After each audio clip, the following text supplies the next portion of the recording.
Pueden tomar asiento, hermanos.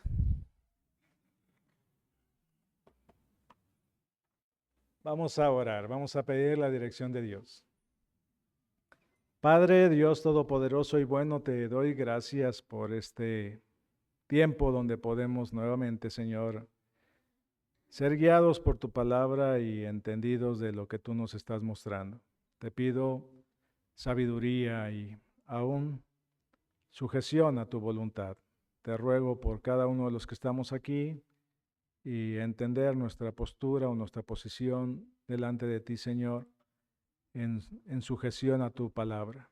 Te ruego tu guía, Señor, en todos y para que tú seas el que nos explique tu palabra a cada uno. Te lo pido en los méritos de Cristo Jesús. Amén. Muy bien, en Tito capítulo 3, dice del versículo 8 al 11.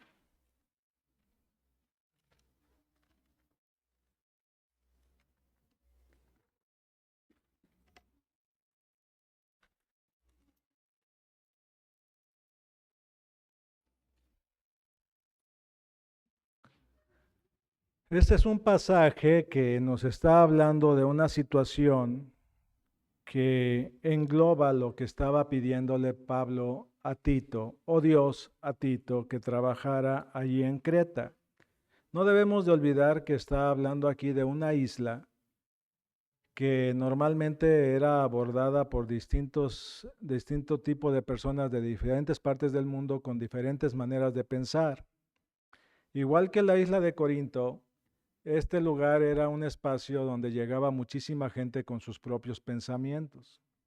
Y era una situación donde la confusión pues era tremenda, muchas ideas, y cada uno llegaba con ese aplomo de decir yo tengo la verdad.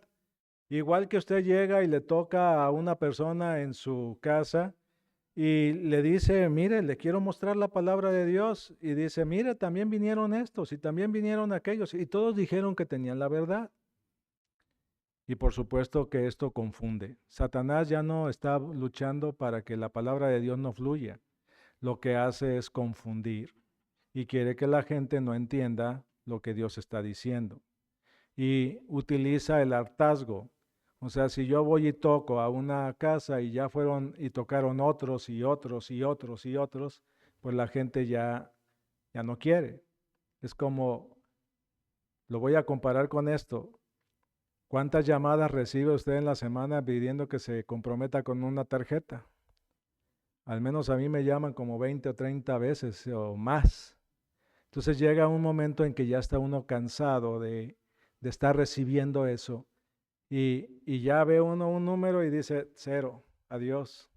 Y a veces le cuelga uno a gente que no debía uno de colgarle y eso es un problema.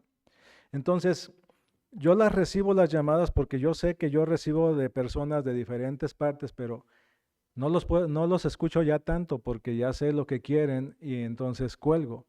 Ahora, a veces así pasa con nosotros cuando vamos a tocar una puerta. Ya piensan, ya escuché demasiado, ya los oí hasta el cansancio, no quiero. Pero pues Dios nos manda a insistir y a ayudar a corregir lo deficiente. ¿Qué fue lo que pasó con Tito? Le dijo Pablo a Tito, corrige lo deficiente ahí en Creta. Hay muchísimos problemas. Es una iglesia en medio de una sociedad pagana donde había mucha gente que decía conocer a Dios, pero vivía de tal manera que revelaba todo lo contrario. Y ese es el problema, ¿no es cierto? ¿Cuánta gente dice, yo conozco a Dios? Muy bien, excelente, yo nomás volteo la tortilla, ¿Dios te conoce a ti?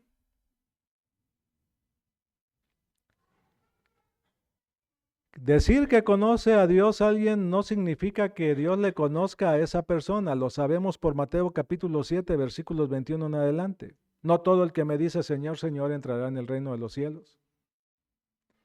¿Y qué es lo que pide Cristo en ese pasaje? Pide que se haga la voluntad del Padre. Que tengamos el ejemplo en nosotros mismos. Que seamos testigos correctos de la voluntad de Dios en nuestra propia vida. Que nuestro propio andar sea el que convenza a las personas. La actitud de Creta en general en cuanto a Dios afectaba a la iglesia. Y la actitud del mundo en general nos afecta a nosotros. A veces nosotros nos hormamos al mundo y ni siquiera sabemos que lo estamos haciendo. Nos dejamos influenciar por el mundo. Y entonces comenzamos a tratar de marcar la diferencia, y en ese marcar la diferencia hay ofensas o se ofende la gente. Cuando le decimos a una persona, esto es lo que Dios dice y de esta manera tiene que ser, y cuando las personas no quieren entender, se ofenden. Y es una realidad. Pero no se trata de ofenderlos, se trata de tratar de ayudarles a corregir lo deficiente.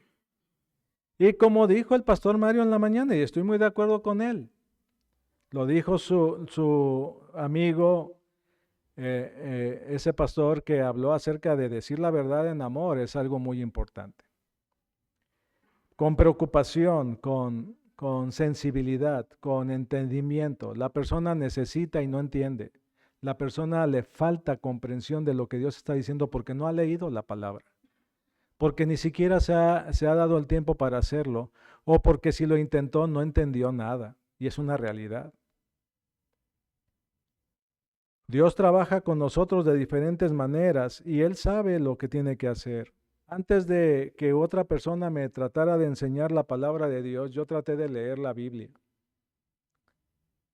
Y cuando leía, yo decía, voy a leer el Nuevo Testamento, voy a comenzar con el Nuevo Testamento, que es lo que yo creo que puedo entender. No terminaba la genealogía de Mateo cuando ya estaba bostezando y estaba cabeceando. Y yo decía, ¿y esto qué? ¿De dónde viene o para qué? ¿De qué me quiere hablar esto?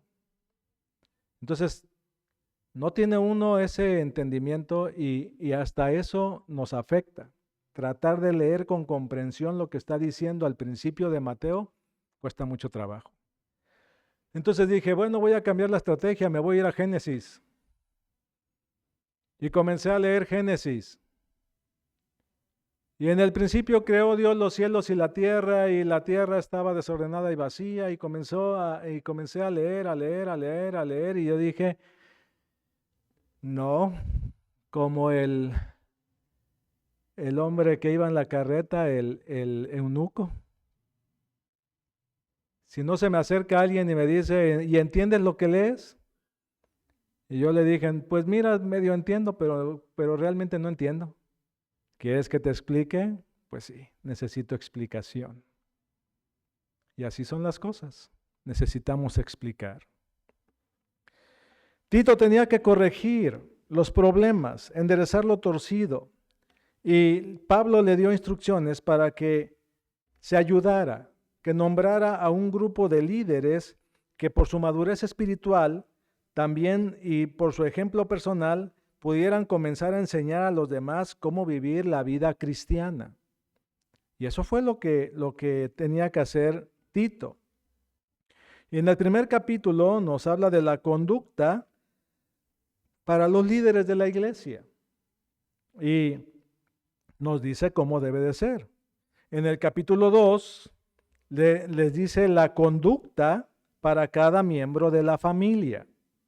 Y entender que Cristo vino para redimirnos y formar un pueblo nuevo. Y ahora en el capítulo 3 presenta la conducta para los creyentes para que lleguen a ser buenos ciudadanos frente al mundo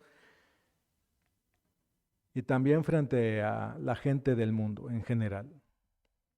Y ahora viene la conclusión, el hecho de por qué debemos de vivir así. Porque Dios ha transformado nuestra vida de la oscuridad del pecado a la luz de un entendimiento claro de la voluntad de Dios. Y por eso la exhortación es la transformación de la vida como el eje de la enseñanza. Transformación de la vida. Cuando una persona enseña y vive lo que está enseñando, eso motiva a aquellos que le están escuchando a ver que hay un estilo de vida distinto, diferente. Es una situación que la gente necesita. Y aquí en este lugar, aquí en Tito capítulo 3, dice lo siguiente en el versículo 8. Palabra fiel es esta, y en estas cosas quiero que insistas con firmeza. Punto, dice Pablo, tenemos que poner un límite, las cosas andan mal. Para que los que creen en Dios procuren ocuparse en buenas obras. Estas cosas son buenas y útiles a los hombres. Pablo sabía perfectamente que la palabra de Dios es una ayuda y una guía perfecta para todo individuo, pero a veces hay que insistir con firmeza de qué manera corregir lo deficiente. Versículo 9, pero evita las cuestiones necias y genealogías y contenciones y discusiones acerca de la ley porque son vanas y sin provecho. A veces cualquier cosa puede ser de tropiezo para generar un conflicto en la iglesia. Que esto no me gusta, que el color ese que pusieron en la iglesia me parece que no debió de haber sido, hay que ponerle un amarillito o un cremita más subido, o que las persianas deberían de ser de otra manera. Evita las cuestiones necias, evita lo que es de contención, evita las discusiones acerca de cosas que te falta comprensión. Evítalo. No es necesario. Mejor enfócate en la palabra de Dios que te dé el crecimiento que necesitas para que puedas realmente edificar a los que te oyen. Y de ahí provenga la bendición.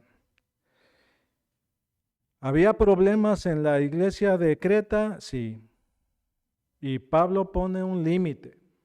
Y este límite no viene solamente aquí en Tito, viene en diferentes partes. Y el límite es decirle a la persona, mira, si vienes a contender sobre cuestiones necias, no la queremos, no nos interesa. Termina con eso en tu corazón, acábalo radicalmente, ponte a cuentas, resuélvelo y no dejes que eso te lleve a hacer una cosa más grande de lo que debes. Hay una segunda oportunidad o la persona insiste en querer poner ese tipo de temas en la mesa y entonces se le vuelve a instar y se le vuelve a decir, deja eso ya de largo, eso no edifica. Lo único que va a causar es contención, dificultades, problemas y por eso dice, al hombre que causa divisiones después de una y otra amonestación, dice, deséchalo. ¿Por qué? Sabiendo que el tal se ha pervertido y peca y está condenado por su propio juicio. ¿Por qué por su propio juicio? Porque Dios le está diciendo lo que no debe de hacer y lo hace. Porque no está escuchando la razón de las cosas, porque se mantiene firme en su postura y no quiere reconocer. Eso no edifica, no sirve a nadie. Lo único que causa es problemas y división. Resuélvelo. Entonces, el enfoque principal del ministerio de cualquier pastor debe ser positivo. Resuelva, termine, no deje que crezca. No conviene dedicarse a criticar y atacar los errores del pasado. Terminarlos. Se debe hacer énfasis en lo que es útil para la edificación del cuerpo de Cristo. Y aquí la palabra de Dios es que Tito debe de insistir en la palabra fiel y que la palabra fiel es digna de confianza.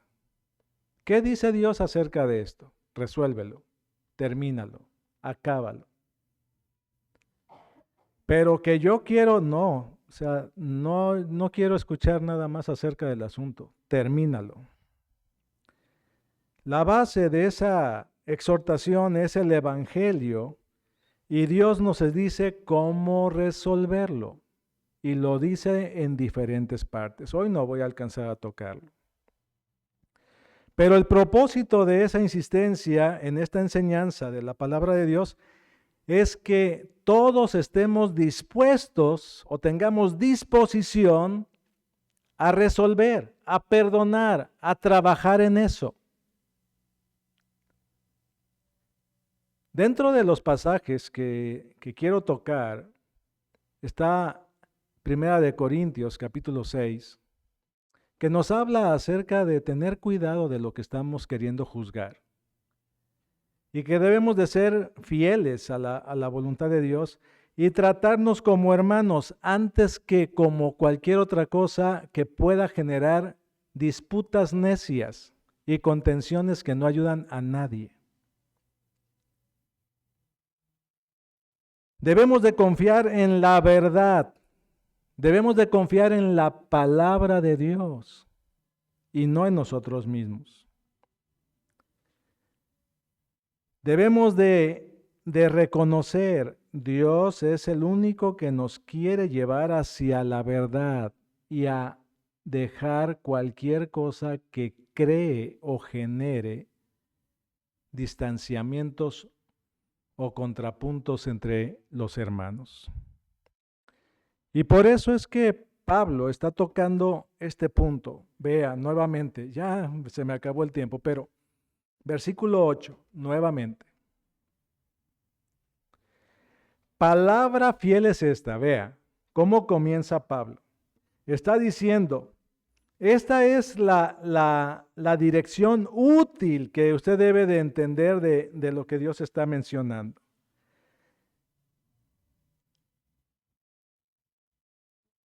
Palabra fiel es esta. Y en estas cosas quiero que insistas. ¿Cómo? Con firmeza. ¿Por qué con firmeza?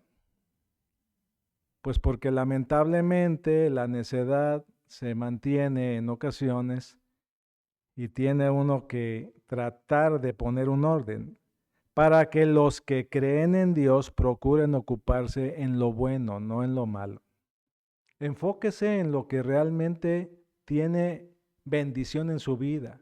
No se enfoque en lo que le va a causar daño a usted o a otros. Para que los que creen en Dios procuren ocuparse en buenas obras. Y vuelve a decir, estas cosas son buenas y útiles a todos. A todos. ¿Qué es lo que está pidiendo aquí? Hay que elegir y hay que entender que Dios nos quiere llevar a una nueva manera de entender las circunstancias que nos rodean. ¿Cómo debo de interpretar que una persona hable de mí o se queje de mí? Dejarlo en las manos de Dios, que Dios sea quien luche mis batallas. Y yo me enfoque en lo que es útil para bendición de los demás, en mi propia vida y en la gente con la que yo trabaje. Es importante que nosotros estemos entendiendo nuestra posición delante de Dios. ¿Cuál es mi posición? ¿Soy nueva criatura o todavía tengo en mi corazón problemas para sacar lo que es de bendición para los demás? Dios quiere que su palabra nos ayude a nosotros a enfocarnos en las cosas buenas y útiles para todos. Por eso, la palabra de Dios, y en este caso, Pablo le dice a Tito, hay que vivir conforme a las Escrituras, no conforme a tus sentimientos o emociones, no conforme a lo que yo creo o pienso respecto de algo, porque al final de cuentas no nos vamos a poner de acuerdo. Yo pienso de esta manera. Y si no es de la palabra de Dios, podemos discrepar, pero totalmente. ¿A qué nos va a llevar eso? Contención, enojos, molestias, separación. Y no nos va a llevar a edificación. Por eso es que los que confiamos de verdad en Dios, vamos a procurar ocuparnos en lo bueno y desechar lo que no nos va a edificar. Es un mensaje que no se mantiene en secreto. ¿Y por qué no se mantiene en secreto? Porque Dios conoce la naturaleza humana. Dios me conoce a mí en forma profunda, igual que lo conoce a usted en forma profunda. Y Él sabe nuestros sentimientos, Él conoce nuestras emociones, Él conoce nuestras pasiones. Hermanos, antes yo me apasionaba con el fútbol, tengo añísimos que no veo un partido completo. Bueno, tengo años que no veo un partido más que en cachitos. Y antes me apasionaba con eso. Lloraba cuando perdía a mi equipo. Pero era un niño cuando sucedía eso. Pero hay niños mayores, ya hombres, que siguen llorando porque su equipo pierde, como si ellos perdieran mucho. Y Dios dice, eso no sirve para nada. Esas pasiones no ayudan. No son algo que yo quiero que viva en medio de mi pueblo. Y hay que comenzar a pensar más maduramente con respecto de las situaciones que nos rodean. Hay problemas serios en la vida, hermanos. Hay problemas serios. Y a veces no los ve uno hasta que Dios no se los pone enfrente. Y Dios tiene que ponérnoslos enfrente para que nosotros digamos, sí hay problemas serios. A veces se pierde uno en pequeñeces. Y piensa uno que está defendiendo la gran cosa. Pero cuando Dios trata con nosotros y nos lleva al límite, al extremo y dice, voy a tomar tu vida o voy a tomar la vida de alguno de tus seres queridos, ahí sí hay un punto extremo. Y a veces nos perdemos en pequeñeces, en tonterías, en detalles que son de opinión, en ideas personales. Y hay que tener cuidado con eso. Hay que medir nuestras ideas a la luz de la voluntad de Dios y entender, ¿me estoy dejando apasionar por una tontería? ¿O realmente se necesita poner un límite en esto? Y hay que tener cuidado con eso. Muchos detalles. La próxima semana vamos a tocar estos puntos, si Dios lo permite, y ya podré ampliar el tema. Es muy importante. Vamos a terminar en oración. Padre, gracias por esta introducción, por este